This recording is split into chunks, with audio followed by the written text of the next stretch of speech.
पूज्य मुख्यमणि जी, पूजनीय साध्वी वारिया जी, जैन समाज के उपस्थित सब भाइयों और बहनों, उपस्थित सब जनप्रतिनिधिगण और महानुभाव, कार्यकर्ता, जो संयोजक हैं, जिन्होंने इन सब कार्यकर्ता मैंने इन सबको संभालने का काम किया है, उन सबको मेरा प्रणाम। महाराज जी, आपकी आज्ञा से आज एक मेरे लिए बहुत खुशी का मौका है कि महाराज जी के दर्शन करने का ये सौभाग्य मुझे प्राप्त हुआ है। महाराज जी ने अभी बताया और मैं खुद ही देख रही थी कि कई बार तो मिलना हुआ, परंतु मेवाड़ में महाराज 10 साल पहले अपन मिले, तब आपका आगमन था और हम लोगों ने स्वागत किया था। और आज आपका विहार है, आप यहां से निकल रहे हैं और आज हम सब यहां इकट्ठा हुए हैं आपके आदर सत्कार से।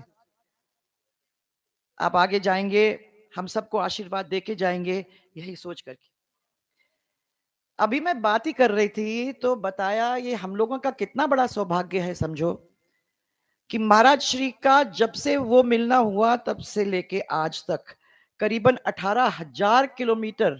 कभी कभी सोचती हूं तो मन में बात नहीं बैठती कि ये 18,000 किलोमीटर, जिसमें नेपाल और नेपाल से नॉर्थ ईस्ट 58,000,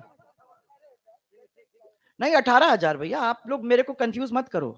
हाँ, 18,000 किलोमीटर, और वो नेपाल में जाके नेपाल से लेके नॉर्थ ईस्ट तक होके नॉर्थ ईस्ट से बिल्कुल हाँ माने ईस्ट में होते हुए बिल्कुल नीचे आपके कन्याकुमारी तक लेके और फिर हम लोगों के बीच में ये सब घूम के सब लोगों के पास अपनी बात सुना के सबको आशीर्वाद देते हुए आज हमको फिर से आशीर्वाद देने के लिए पधारे हैं। हम लोग बहुत ही, हमारा ये सौभाग्य है। मैं उनको बहुत बहुत धन्यवाद देना चाहती हूँ। महाराज, आज आपके इस दर्शन करने का हम सबको मौका मिला है। 3 मैसेज जो उन्होंने दिए, अब हम लोग राजनीति के फील्ड में भले ही हों, परंतु ये 3 मैसेजेस को तो हम लोगों ने भी अपनाने की कोशिश की है महाराज। क्योंकि जैसे आप कहते हो, जब तक सौहार्दपूर्ण वातावरण किसी क्षेत्र में नहीं होता, जब तक एक दूसरे के बीच में दीवारें हैं, जब तक एक दूसरे के बीच में झगड़े हैं, तब तक मनुष्य का खुद का विकास नहीं हो सकता। तो जब उसका खुद का विकास नहीं होगा, और खुद का विकास का मतलब ये नहीं है कि मैं पैसे टके की बात कर रही हूं, मैं खुद का विकास में आध्यात्म भी है। जब तक उसका खुद का विकास नहीं होता, तब तक वो समाज का विकास नहीं कर सकता, और जब तक समाज का विकास नहीं होता, तब तक पूरे क्षेत्र का और पूरे इलाके का वैसे भी विकास नहीं हो सकता है। तो राजस्थान को अगर आगे बढ़ना है, तो मैं मानती हूं कि इस मैसेज को हम लोगों को अपने गहन में लेने की कोशिश करनी है। महाराज, है बहुत मुश्किल काम। ये सब लोग आपके सामने करके जाएंगे और आप लोगों के सामने संकल्प भी लेके जाएंगे, परंतु जब ये बाहर निकलेंगे, अपने बीच में बैठेंगे, तो वो जो अंदर की बातें हैं वो निकल के आ ही जाती हैं। पर मुझे मालूम है कि कितना मुश्किल काम है, क्योंकि हम लोग भी उसी पस्ते से गुजरते हैं। परंतु धीरे धीरे धीरे धीरे हमको उसके ऊपर काबू पाने की जरूरत है।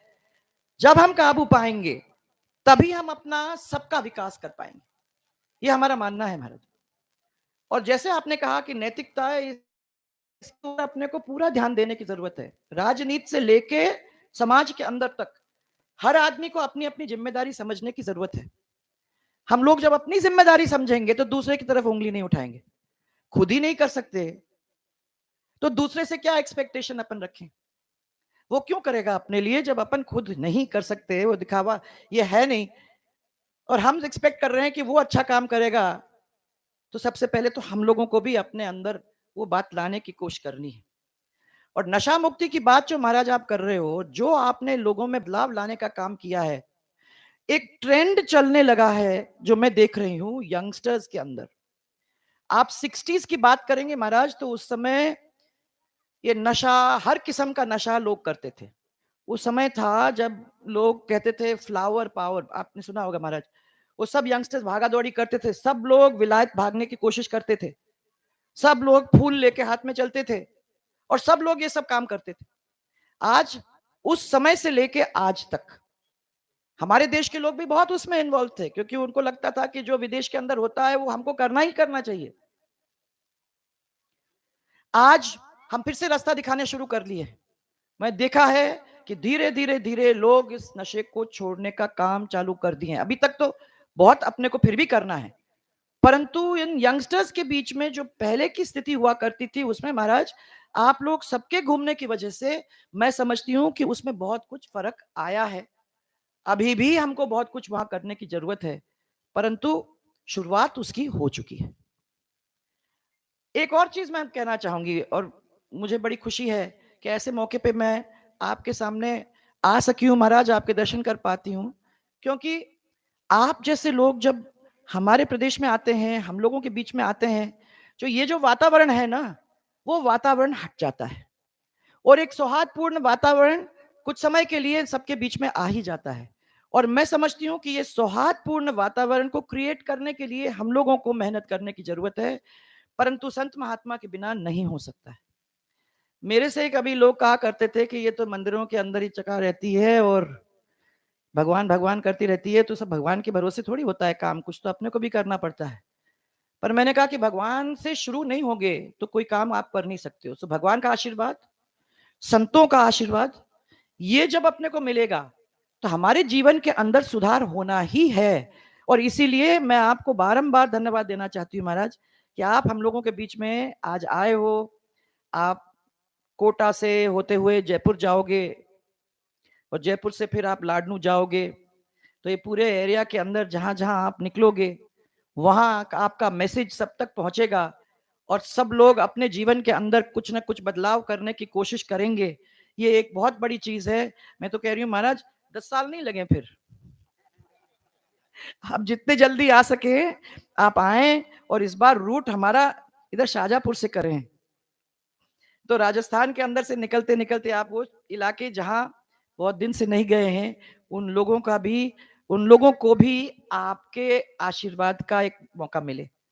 आपने मुझे ये मौका दिया महाराज, मैं आप मस्तक हूँ, अपना शीश झुका के आपसे आशीर्वाद यही मांगती हूँ। ये कोविड के ज़माने में महाराज बहुत महामारी के टाइम में बहुत सारे लोगों को बहुत सारा नुकसान पहुँचा है और बहुत सारे हमारे मित्र, सहयोगी हमारे बीच में नहीं रहे हैं। आपके चरणों में शीश झुका के मैं सिर्फ इतना ही कहना चाहती हूँ कि सबको आशीर्वाद दो ताकि वो अपने पैरों पे फिर से खड़े हो सकें, उनके परिवारों के अंदर समृद्धि आ जाए, स्टेट के अंदर और राज्य के अंदर खुशहाली फिर से फैलने लगे और लोगों के धंधे के अंदर जो इतना बड़ा घाटा पड़ गया था वो धंधा फिर से अपने पैरों पे खड़ा हो जाए, ताकि फिर लोग आगे बढ़ने का और विकास करने का काम कर सकें। इतना कह के महाराज आपका आशीर्वाद